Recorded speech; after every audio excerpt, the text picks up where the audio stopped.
तो hello guys, अभी हम लोग जा रहे हैं छपरी। तो छपरी पे देख सकते हैं, यहाँ पर टी गार्डन देख सकते हैं। तो गाइस हम यहाँ पर मैं हूँ और यहाँ पर नज़ारा देखिए गाइस, कैसा लग रहा है नज़ारा।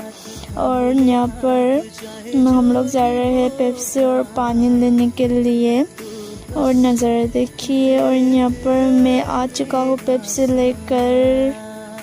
तो गाइस उधर पे गुंटू पानी झरने से भरा रहा है और मैं उधर पे वेट कर रहा हूँ। और हम लोग यहाँ पर चिकन रोस्टिंग पकौड़ा और पेप्सी के साथ खा रहे हैं। तो नज़ारा देखिए गाइस, यहाँ पर सामान रखा हुआ है और बहन भात बनाकर हो गया। तो यहाँ पर हम लोग का भात थोड़ा सा जल भी गया है, बट चलेगा गाड़ी। तो यहाँ पर हम लोग का मीट का कलर दे सकते हैं, कैसा लग रहा है। वाह, टेस्टी टेस्टी। यहाँ पर गुंटू ने मछली पकड़ा था और मैंने भी पकड़ा रहा था एक तो। और मेरा खुशी का लेवल अलग ही है, मैंने हाथ से पकड़ा था नदी में। वाह गाइस, तो आज के लिए बाय बाय, टाटा गाइस, फिर मिलेंगे नेक्स्ट वीडियो।